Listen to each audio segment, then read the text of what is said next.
Queridos, quero contar para você uma história. Um homem chamado Leonard Holt trabalhava há quase 20 anos na mesma empresa. Se para filmar precisar acender mais um aqui, acende aqui, tá? Uma fileira, isso. Leonard Holt trabalhava quase 20 anos numa empresa. Um belo dia, ele entra naquela empresa, eles têm armas nas suas mãos, ele começa a disparar contra os seus colegas de trabalho, e ele mata alguns dos seus colegas de trabalho. Ninguém entende nada. Como pode o Leonard, uma pessoa tão pacata, tão na dele, entrar no local de trabalho, tirar da mochila armas e atentar contra a vida das pessoas com as quais trabalhou por quase 20 anos? Foram pesquisar a vida dele, e quando pesquisaram a vida daquele homem da Pensilvânia, descobriram que Leonard tinha profundas angústias no coração, por estar há tanto tempo na empresa e não ter as promoções que vários amigos tiveram, e não ter o reconhecimento que várias pessoas ali tiveram.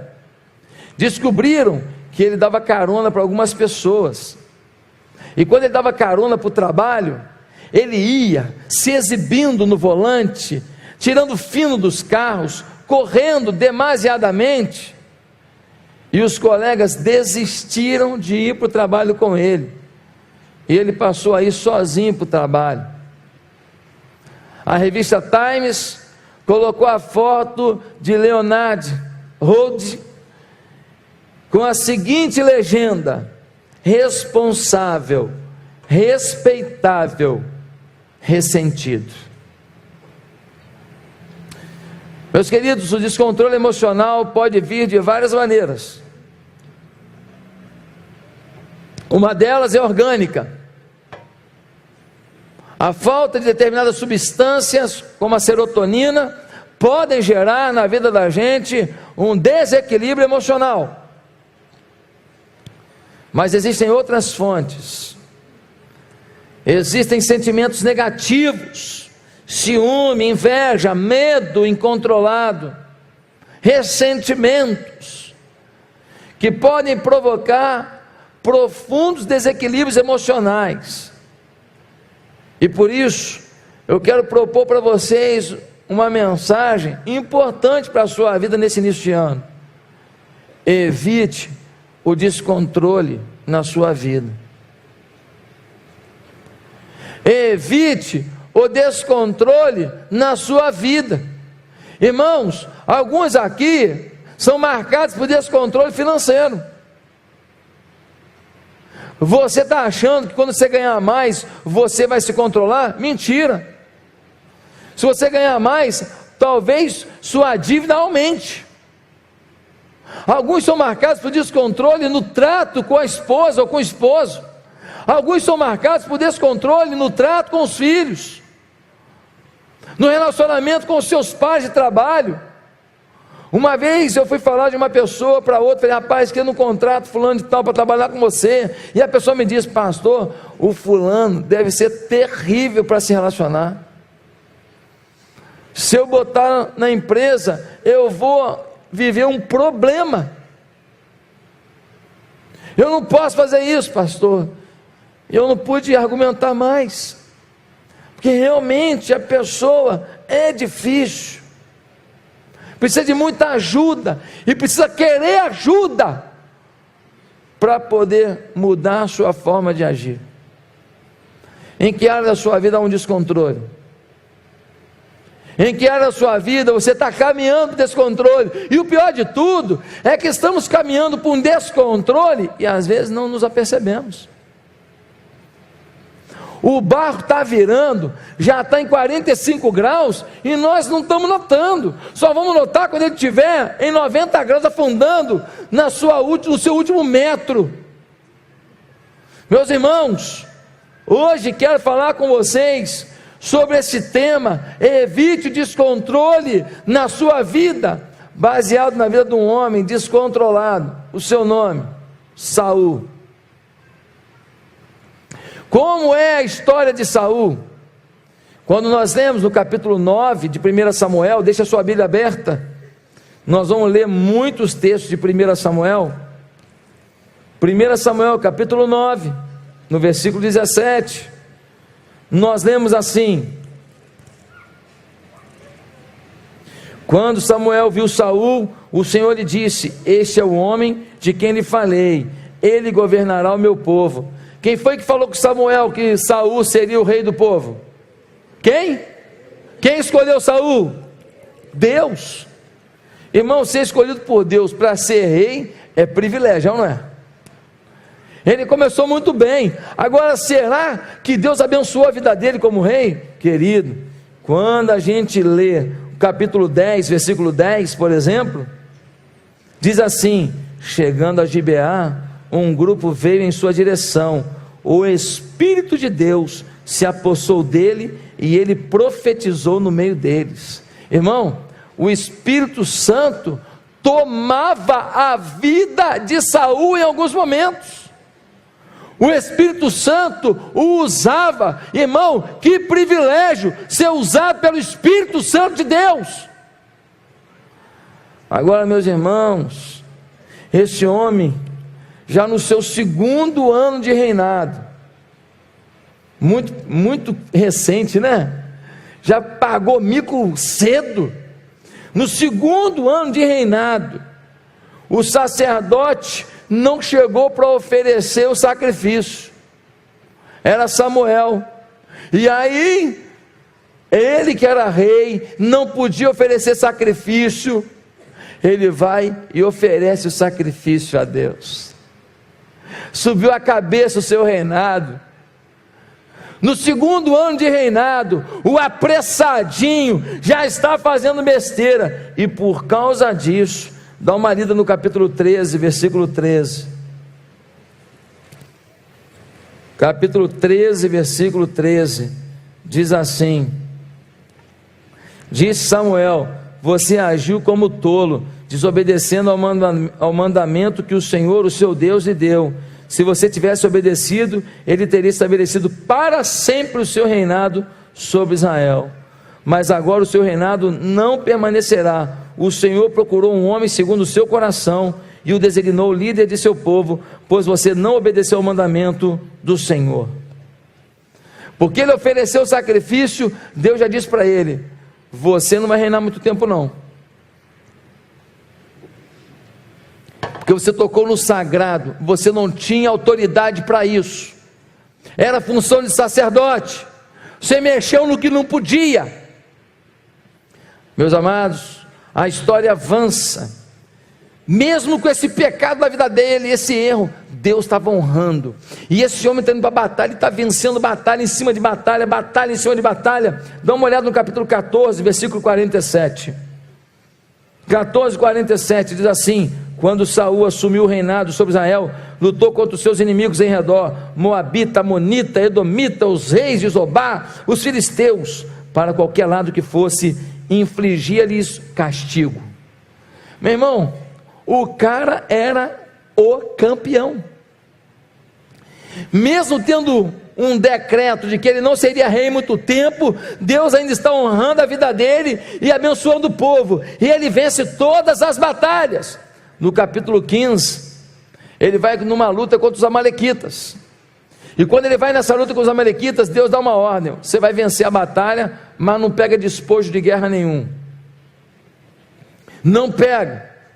Quando acabou a batalha, que ele olhou aquele despojo de guerra, a sua ganância foi enriquecida, fortalecida, e ele pegou. Aí ele falou: como é que eu engano Deus?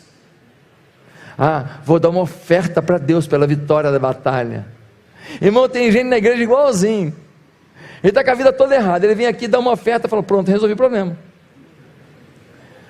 Ele está com a vida toda errada, aí ele vem no culto: pronto, já cumpri minha obrigação, eu vou à igreja.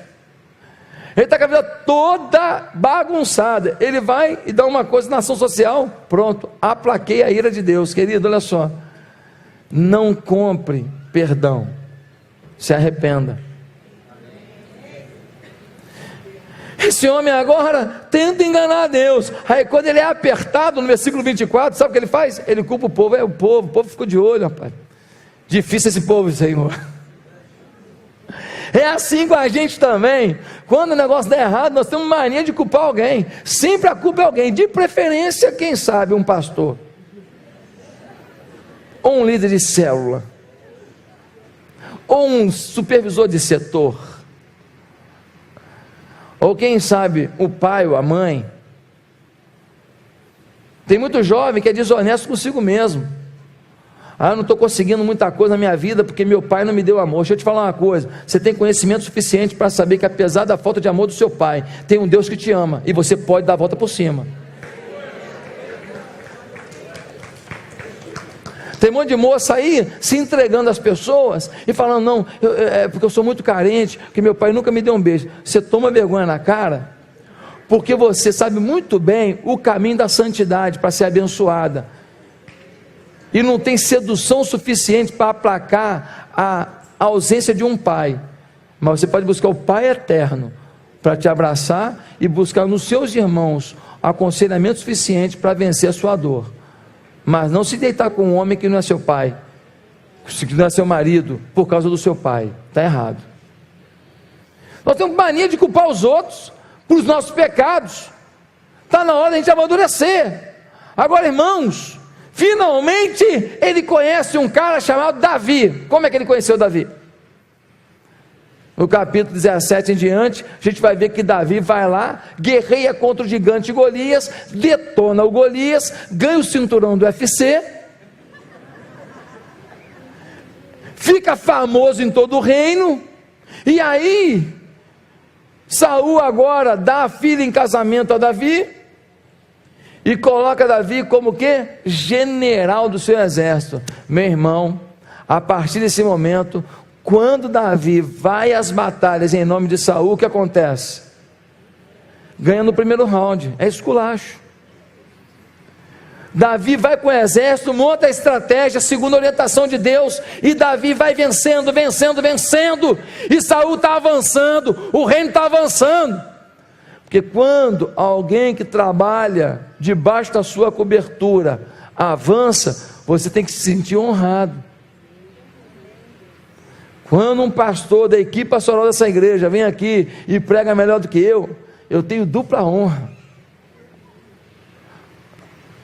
Quando você aconselha uma família e por sua causa uma família foi restaurada e eu nunca encontrei com essa família, eu tenho a tripla honra, porque você, filho dessa igreja, salvou um casamento, e eu louvo a Deus por isso.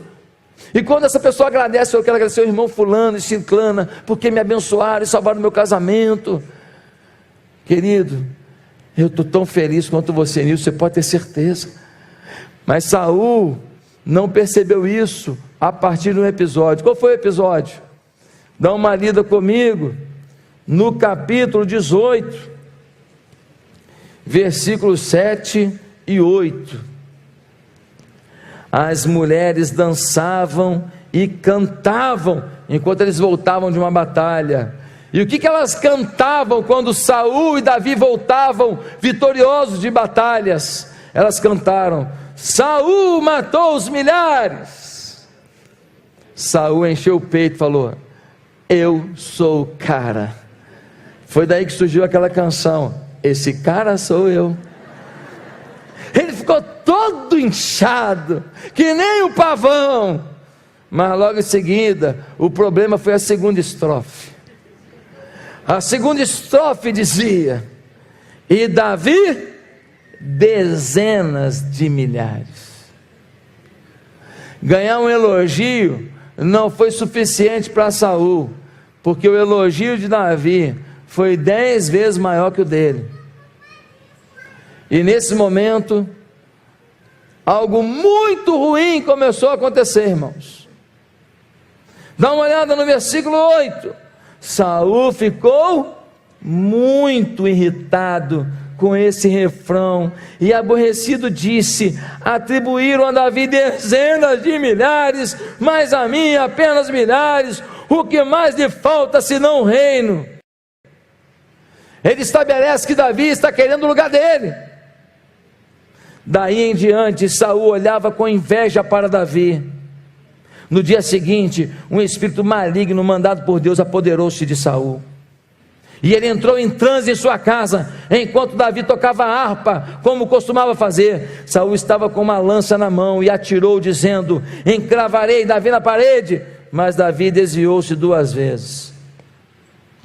Meus amados irmãos, a partir desse episódio, Saul não tem mais um pensamento na vida dele, a não ser matar Davi. A partir desse episódio, Saul não tem mais um projeto para o povo, não tem um projeto de férias, não tem um projeto de viagem, não tem um projeto para Deus, não tem um projeto para o templo. Saul só pensa numa coisa: matar Davi. A sua ira com aquele elogio de Davi foi gerando um descontrole, que ele ficou obcecado por um alvo: matar Davi. Meus amados irmãos, Davi foge depois da 3ª tentativa de matá-lo com uma lança. Sabe quanto tempo Davi foge dele? 12 anos. Um dia, o rei entra numa caverna porque está com dor de barriga. Rei também tem essas coisas. Ele entra na caverna, e quando ele se agacha lá para fazer suas necessidades, Davi, que vê a sua roupa do lado, não atenta contra a vida de Saul, mas corta um pedaço da sua veste. Quando Saul desce o desfiladeiro, já está distante, não terá como alcançar Davi. Davi grita: rei, dá uma olhada na minha mão, dá uma olhada na sua veste, é um pedaço da sua veste. Rei, eu te tive na minha mão, eu poderia ter tirado a tua vida, mas rei, eu sei honrar a autoridade, eu reconheço a autoridade sobre a minha vida. Eu não te tocaria, rei, eu nada fiz contra você, você continua sendo meu rei. O que você faria se alguém que você persegue fizesse uma declaração dessa, tendo preservado a sua vida? Você sabe o que Saul fez? Aumentou sua ira. Meus amados irmãos, muitos de nós não estamos percebendo que uma área descontrolada na nossa existência está se avolumando a cada dia, e esse descontrole pode gerar uma cisão na nossa relação familiar, um colapso das nossas finanças, uma doença no nosso corpo, uma desilusão no nosso ministério, um fracasso na nossa alma. Por isso, hoje eu os convido a pensar sobre isso, para que nós possamos tomar posições, tomar atitudes que inibam essa possibilidade na vida de cada um de nós. Por quê? Porque o descontrole gera algumas coisas. O que o descontrole gera na nossa vida? Primeiro, perda da alegria pela vida. Perda da alegria pela vida.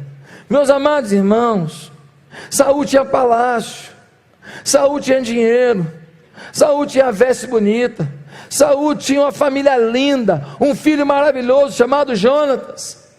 Saul tinha condição de viajar, ir de primeira classe, ir para Disney todo ano. Ele tinha condição de visitar Búzios e comer crepe. Ele tinha condição de fazer tanta coisa boa na vida, mas ele perdeu a alegria pela vida.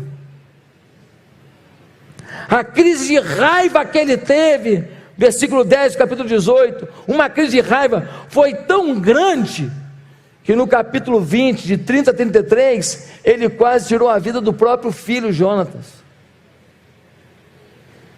A nossa ira pode se avolumar tanto que a gente pode fazer coisa que a gente nunca imaginou com a pessoa que a gente menos imaginaria. O próprio filho correu risco de vida na mão dele. Meus amados irmãos, há casais discutindo por tantas contas, ideias familiares, problemas de relacionamentos, que estão perdendo a alegria da vida, não conseguem perceber que naquela despensa tem arroz, tem feijão, tem café, tem óleo, tem macarrão, naquela geladeira tem um franguinho pelo menos, e tem lá uns ovos para fazer um ovinho frito. Não percebem que aquele menino que eles geraram está com saúde e está conseguindo aprender as coisinhas na escola. Não conseguem perceber que no final de semana eles não têm dinheiro para ir para um restaurante chique, mas eles podem fazer um churrasquinho simples na porta de casa lá, com os amigos e rindo, e tomar um banho de mangueira, que é uma glória na vida de alguém. Tomei muito banho de mangueira lá em Marechal Hermes. Meus amados irmãos, a gente não consegue mais perceber as coisas maravilhosas, as coisas boas, as alegrias da vida, porque o descontrole rouba da gente. Eu soube de uma história, eu não posso dizer se é verdadeiro ou não, mas eu soube que um pai e uma mãe viviam brigando. O menininho vivia falando: para de brigar, pai, para de brigar, mãe, para de brigar, pai, para de brigar, mãe. E eles brigavam, só falavam de divórcio. Eu nunca falei de divórcio com a minha mulher, eu tenho 20 anos de casado, que eu fiz agora no dia 19. Deu vontade de falar de matar, mas assim, divórcio nunca, porque não é opção para o crente. O crente se ira assim, já mirei várias vezes contra ela, contra mim, eu acho que eu nunca dei motivo. Cara de pau, né? Meus amados irmãos, mas divórcio não é opção. Agora, irmãos, no meio daquela confusão na família, o menino caiu doente. Um dia, os médicos chamam os pais: vem correndo, que o menino está muito mal. Quando o pai e a mãe chegam, o menino pega na mão do pai, pega na mão da mãe, dá um sorrisinho, junta a mão dos dois e cola no seu peito.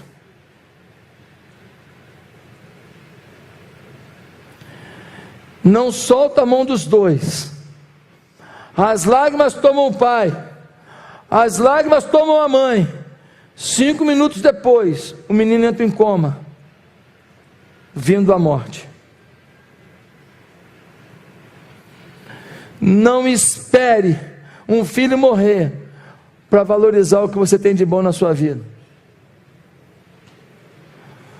Não espere um casamento morrer para descobrir que essa pessoa também tinha virtudes. Não espere você passar uma grande dificuldade para você saber que ter um miojo com ovo frito em casa é uma grande dádiva do céu. Falar para você que tem muito dinheiro, isso talvez seja uma grande burrice minha. Fica difícil você entender. Mas saiba você que são nas pequenas coisas da vida que tanto o rico como o pobre redescobrem o que é depender de Deus. Meus amados irmãos, ainda que em lutas é possível ter alegria e acordar para viver. Saul perdeu a alegria com o que já conquistaram. O descontrole faz você perder o respeito e amor por você mesmo. Segundo lugar, o descontrole traz uma visão embaçada da realidade. Quando você está descontrolado, querido, está todo mundo falando para você uma coisa, mas você não quer ouvir. Está todo mundo errado, só você está certo. A menina está namorando com um cara que todo mundo fala, não presta, hein? Não presta. Mas ela acha que ele é o Dom Juan de Marco. É o Brad Pitt da vida dela. O cara está montando um negócio, está todo mundo falando, rapaz, não faz negócio com esse cara não, rapaz. Esse cara é enrolado, já passou todo mundo para trás. Não, rapaz, ele mudou de vida. Ó, rapaz, esse cara agora é quase Madre Teresa. Esse cara agora é um fofo. Eu vou montar um negócio com ele. Está todo mundo falando, rapaz, pelo amor de Deus, você não está vendo, rapaz? O risco é todo seu. Se der certo, ele entra. Se der errado, você que se ferra. Não, rapaz, vou ficar rico. Um me procurou, pastor, estou montando um negócio assim, se assado, vou fazer assim. Falei, irmão, você fez uma pesquisa de campo? Quê? Pesquisa de campo, uma avaliação assim, se tem gente interessada nesse produto que você quer oferecer. Não precisa ter dinheiro não, você começa a pesquisar. Você vai num, pergunta, vai no outro, pergunta, você vai perguntando opinião, porque você não tem dinheiro para contratar uma empresa, então você sai perguntando, você faz pesquisa. Ah não, pastor, Deus já me falou. Deus falou, não fala mais nada. Quem sou eu para falar alguma coisa, pastores? Quando Deus já falou. Mas o Deus que falou deve ter sido Mamon, porque ele montou o negócio e se arrebentou. Irmãos, Saul não ouvia mais ninguém. Veja só, quando ele ofereceu sacrifício no lugar de Samuel, o que Deus mandou de recado para ele? Vou te tirar do reino, vou colocar outro no teu lugar. Ou seja, ele já estava sendo avisado? Sim. Segundo, no capítulo 18, versículo 7, Davi não falou nada, quem falou foram as mulheres. As mulheres que disseram, olha aqui ó, você venceu os milhares, mas Davi venceu 10 milhares, mas Davi não falou nada. Que culpa que ele tem para tanto ódio com Davi? Fica com ódio das mulheres então. Terceiro, algumas pessoas tentaram convencer Saul que ele estava errado. Um deles foi Jonatas. O filho dele vira para o pai, lá no capítulo 19, versículo 4 e 5, e vai dizer assim, papai, Davi te ama, Davi morre pelo Senhor, Davi é apaixonado pelo Senhor, papai, Davi é um guerreiro, ao mesmo tempo fica tocando harpinha para o Senhor descansar, Davi é o homem mais leal que o Senhor tem aqui, pai, o Senhor está errado. Não adiantava nada, ficou com raiva do filho. Você está contra mim, Jonatas. Pai, eu não estou contra você, mas pai, você não está vendo? Irmãos, nem a palavra de um filho apaixonado por seu pai adiantava. Quando a gente está descontrolado, a nossa visão da realidade é embaçada, a gente não escuta ninguém, está todo mundo falando uma coisa, e a gente não ouve. Queridos, em quarto lugar, Davi mostrou lealdade a Saul, quando preservou a sua vida por 2 vezes, e mesmo assim, Saul não viu que grande homem, que grande coração, que homem segundo o coração de Deus, era Davi. Irmão, quando você não quer enxergar, nem a melhor lente do mundo faz você ver. Você tem que se largar de ser tão arrogante. Você tem que ser mais humilde, querido. Você tem que ser mais humilde para ouvir as pessoas. Para de achar que você tem as soluções para tudo. Tem gente que é tudólogo. Você é o quê? Psicólogo, você. Ah, eu sou antropólogo. E você? Tudólogo. Ele sabe de tudo. Meus amados irmãos, pelo amor de Deus, nós precisamos ter um pouco mais de bom senso para ouvir a opinião de alguém, senão a gente morre sozinho. Ninguém aguenta uma pessoa que nunca está errada, um marido que nunca pede desculpa, está sempre com a razão, uma mulher que está sempre com a razão, nunca ela está errada, pelo amor de Deus. Então finge que você está errado um dia, pede desculpa, só para o outro se alegrar, para ele achar que você está começando a racionalizar um pouco a ideia. Pelo amor de Deus, não tem ninguém perfeito, nós somos imperfeitos. Meu irmão, você ganha uma fechada no trânsito, vem um pensamento ruim na sua cabeça. Alguém fala um negócio para o seu filho que você não gostou, irmão, vem um sentimento ardido no coração, não é? Você faz as coisas direitinho na sua empresa e os caras não te reconhecem. Vem um Zé Ruela que puxa lá de todo mundo lá e é promovido. Você fica com um sentimento, ai que bom que ele foi promovido, ai que legal. Vai um sentimento ruim, sim ou não? Então, querido, para de fingir para você mesmo que você é a coisa mais linda desse mundo. Nós somos humanos, temos virtudes, mas temos grandes defeitos. E a nossa humanidade requer a humildade para ouvir o outro, pelo menos ouvir e dizer: o que você acha? Meus amados irmãos, visão embaçada. Será que você está jogando fora uma amizade, um relacionamento familiar, um casamento, um negócio, uma oportunidade com Deus, porque você tem uma visão desfocada dos fatos? Terceiro lugar, o descontrole gera na nossa vida afastamento das coisas que realmente têm valor nessa vida. Sabe de que eu estou falando? Das pessoas. Nessa vida, o que vale mesmo são as pessoas. Morar num palácio nos arredores de Paris sozinho é um inferno. Ter uma caixa de ouro para morar dentro é inferno. Ter um iate para cortar o mundo sozinho é um inferno. Meus amados irmãos, é necessário valorizar o que é de mais importante no mundo: pessoas. Quantos estão priorizando as coisas, priorizando o trabalho, priorizando conquistas, priorizando dinheiro, priorizando o seu hobby? Tem gente que vive por hobby. Tem cara aí que o casamento está acabando porque ele quer jogar futebol o dia inteiro. Tem gente aí que está vendendo casamento porque quer jogar tênis, quer jogar futebol o tempo inteiro. O hobby. O outro, ele gosta de ver filme. Meu Deus, ele emenda um filme no outro. A mulher queria sair um pouquinho, dar uma voltinha no shopping, comprar um negocinho, comer uma coisa. Não, vamos ver um filme. Ela não aguenta mais ver filme.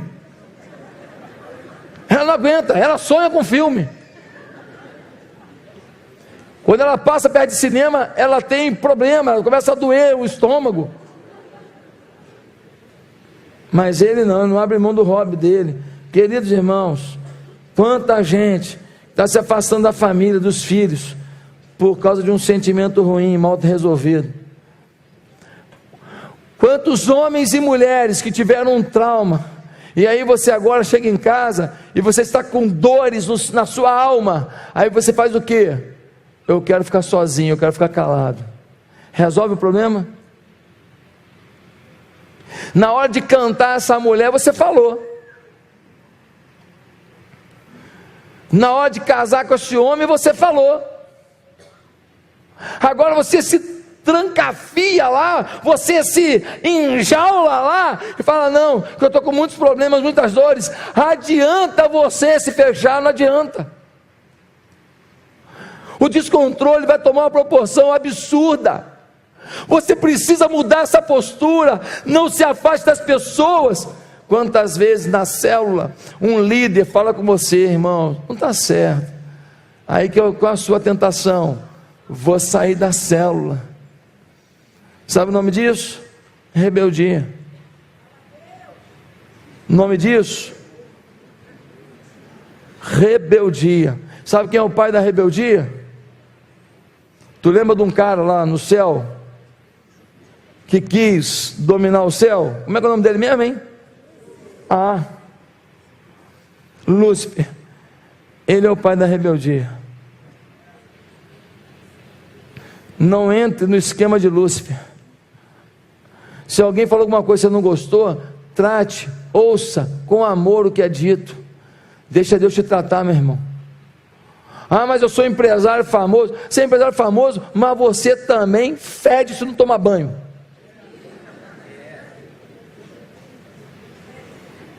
Ah, mas eu sou uma mulher muito linda. Você é muito linda, mas você também tem CC se não passar desodorante. Isso é gente. Nós somos gente. Nós temos que descer do patamar da posição social para deixar alguém ser instrumento de Deus na nossa vida, amém, irmãos? Às vezes a posição social da gente é a maior entrave à nossa espiritualidade, porque pelo nível social a gente julga quem pode nos abençoar.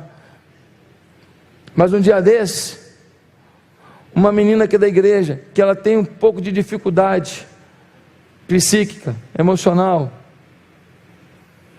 a gente fez um batismo, e quando chegou no batismo, ela me chamou no final do batismo e falou assim: pastor, queria te agradecer que você batizou fulano.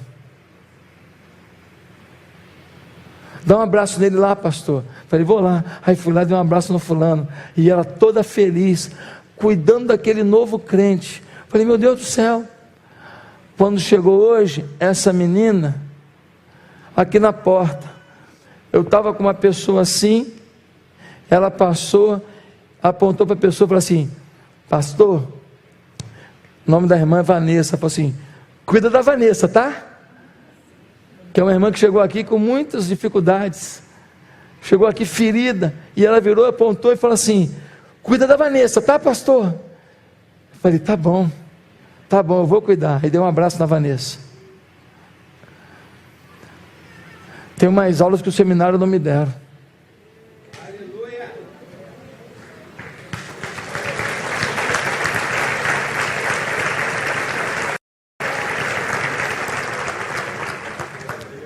Mas pessoas descartáveis para a sociedade ensinam. Meus amados irmãos, aqui na igreja, quando um vence, todo mundo vence. A gente tem que aprender a se alegrar com a vitória dos outros. Eu fui lá na igreja do pastor Carlito, quando eu encontrei com ele, a esposa dele, que eu já tinha visto quanta coisa eles puderam fazer ali, irmãos, meu coração se encheu de alegria.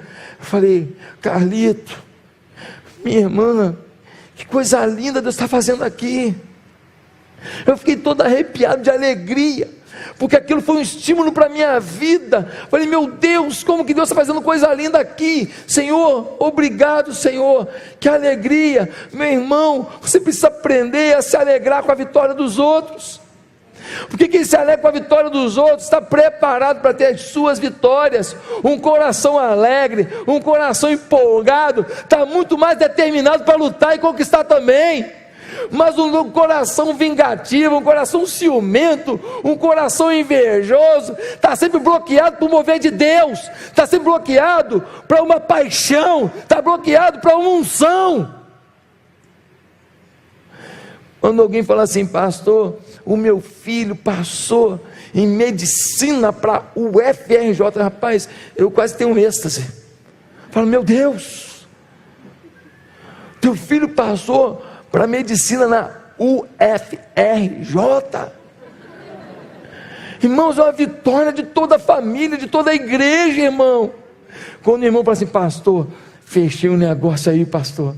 Rapaz, pastor, fechei negócio, negociei, falei para um assim, falei assado, falei, aconselhei e tal, o cara não queria, mas aí eu fui lá, pá, tal, pastor, fechei o negócio. Rapaz, meu Deus, eu fico, cara, que vitória, glória a Deus, que bênção.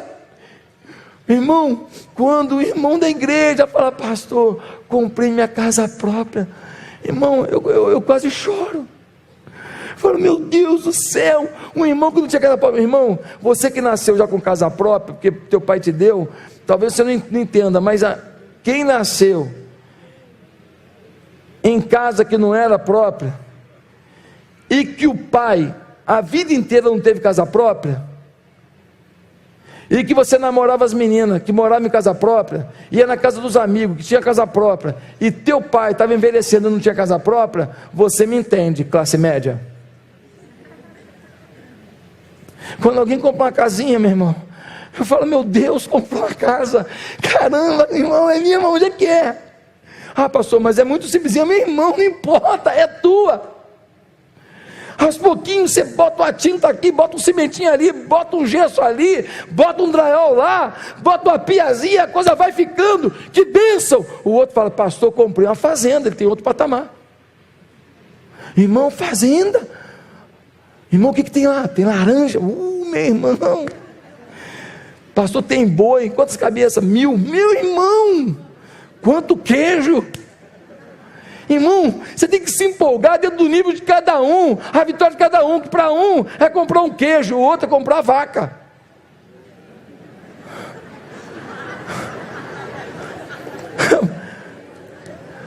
O outro é comprar a fazenda, meu irmão, cada um de um jeito, mas nós temos que ter alegria, gente, criar um sentimento de família, vá para a célula e vibre pela vitória dos irmãos.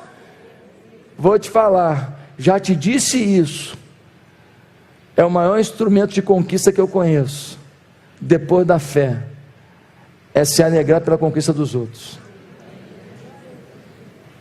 Um coração generoso está preparado para grandes presentes, irmão. Em último lugar, um coração ressentido tem afastamento da presença e propósito de Deus. Quem foi que chamou Saul para ser rei? Deus. Se Deus que chamou, ele ganhou o que ele não tinha direito. Foi Deus que deu. Deus também define a hora de tirar. Eu só sei ganhar, não sei perder. Eu só sei ter vitória, não sei ter derrota. Ah, pastor, o crente tinha que ter vitória o tempo inteiro. Não, o crente tem que ter derrota também, meu irmão. Para que a sua atitude na hora da derrota prove para o mundo que nós somos diferentes. Que nós, na hora da perda, não nos descabelamos e não matamos as pessoas, e não vamos pelo caminho fácil, com falta de integridade. Nós vamos para Deus e dizemos, Deus, está difícil, mas o Senhor me ajuda aí, que eu vou continuar na tua presença, me dá a tua paz, me dá a tua vitória, amém? Amém. Irmãos, Saul saiu da presença de Deus, começou a fazer bobagem, ofereceu o holocausto no lugar do sacerdote, fez um voto precipitado, de que todo mundo tinha que jejuar. Sabe quem que comeu mel? O filho dele. Quase que o filho morre, está lá no capítulo 14, 1 Samuel. Depois ele pega o despojo que Deus falou para não pegar na guerra, tenta enganar Deus dando um sacrifício. Meus irmãos, depois ele persegue o homem de Deus Davi, para piorar a situação, ele vai numa cartomante, numa pitonisa, ele vai numa médium, ele vai num centro espírita, e ele chega lá e consulta para saber se ele vai vencer os filisteus. Quando você vai ler em 1 Crônicas, no capítulo 10, versículo 13, diz que Deus, quando viu que ele fez isso, disse, você morrerá, porque você consultou a médium, e não consultou o Deus vivo. Está na Bíblia, meu irmão. Se você consulta, você não sabia disso, mas está na palavra. Deus fala contigo, você não precisa de ninguém. Deus fala contigo, e está falando agora. E está falando agora. Meus amados irmãos, o final de Saul é triste. Se ele fosse escrever no seu epitáfio, ou seja, na sua pedra tumular, alguma frase resumindo a sua vida, seria a sua declaração no capítulo 26, versículo 21, quando ele diz assim, eis que tenho procedido como um louco, e errado excessivamente. Tenho procedido como um louco, e errado sucessivamente. Irmão, estou chegando ao fim dessa mensagem, e só queria falar de uma coisa que acontece muito aqui. Pode alguém tocar no teclado para mim? Quando você morava em outro bairro, talvez, alguns talvez aqui, você ia para a igreja o dia inteiro, Você fazia teatro na igreja, você participava do louvor da igreja, você ia na escola bíblica dominical, você ia na reunião dos garotos. Eu fui criado assim lá em Marechal Hermes. Depois, quando eu fui para o Tauá, foi igualzinho. Eu gosto de criar, eu tenho um termo que eu uso, eu era igrejeiro. Igreja na minha casa. Pastor Hermes também foi criado assim. Pastor Randes também. Igreja na minha casa, tudo era na igreja. Final de semana, a gente encontrava com as pessoas da igreja. Programa meu com a minha namorada, sabe qual era? Ia assistir altos louvores. Final de semana. Eu não marcava de ir para uma festa cheia de Ballantines, não. Eu não marcava de ir para uma boate, não. Eu marcava de assistir Álvaro Tito. Quantas vezes tem chorado aos pés do Senhor? Era isso que eu ouvia. Eu ia num congresso de jovens, depois comia uma pizza, pegava um cinema, voltava para casa. Tudo da igreja. A gente vivia para a igreja. Mas aí alguns moravam num lugar, nesse bairro, aí Deus te abençoou muito, aí você comprou um apartamento aqui na Barra, no Recreio. Não tem pecado nisso não, isso é muito bom. Mas aí, irmão, você ficou longe daquele pessoal que foi criado contigo, aquele pessoal que vivia contigo na igreja, aquele pessoal que estava o tempo inteiro com você, sonhando as coisas da igreja, fazendo congresso, cortando cartolina na igreja, fazendo festa havaiana, festa tropical, luau na praia para evangelizar os amigos. E aí você encontrou com o pessoal que começou a te chamar para umas festinhas assim, requintado, pessoal legal, que começaram a servir um vinhozinho. Você não toma um vinhozinho não? Não, não tomo não. Que isso? E você começou a gostar do ambiente, pessoal legal. E aí você agora é um turista aqui, é um esquenta-banco aqui. Aquele fôlego que você tinha de dar tua vida pela igreja, você deixou morrer. Tem um monte de gente aqui na igreja ralando, são 510 células, são 510 líderes, cuidando de vida. Ah, você não.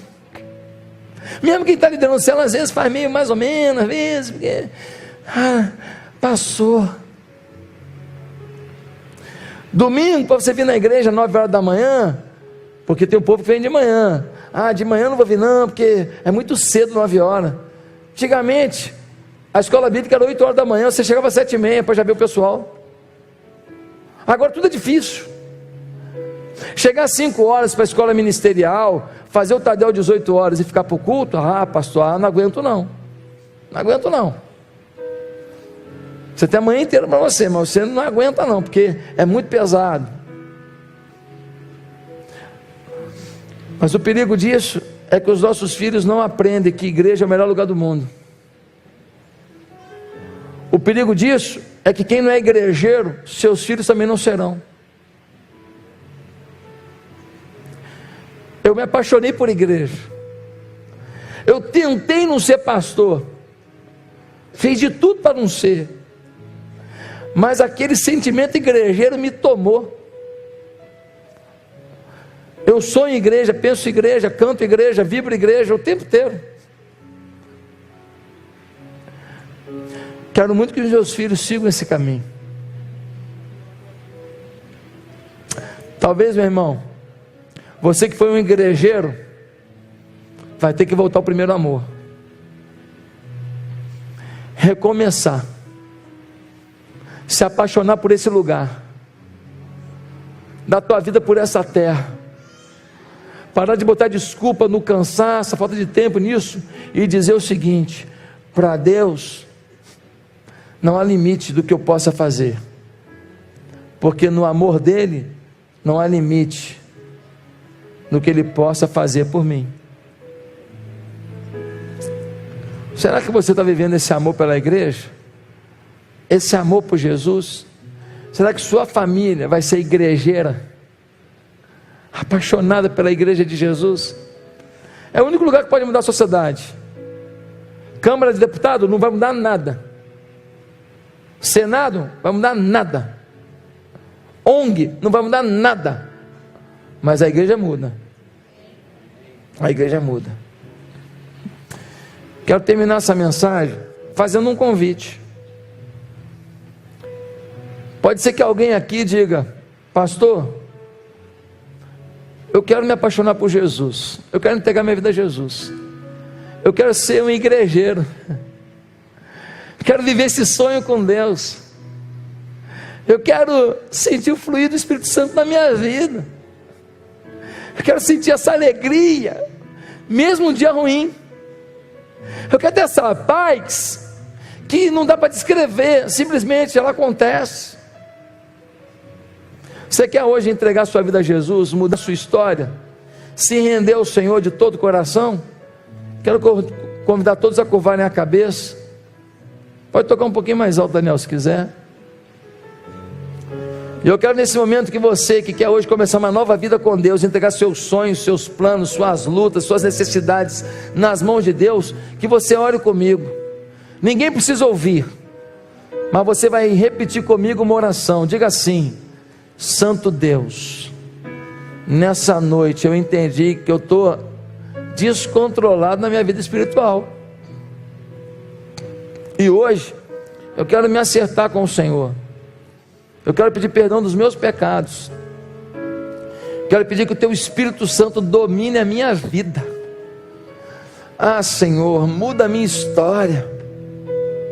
Senhor, faz da minha vida o que o Senhor planejou. Equilibra tudo, minha casa, meu trabalho, meus estudos, meus sonhos, meus planos, minhas reações. Deus, que o Senhor seja o primeiro na minha história, em nome de Jesus, amém.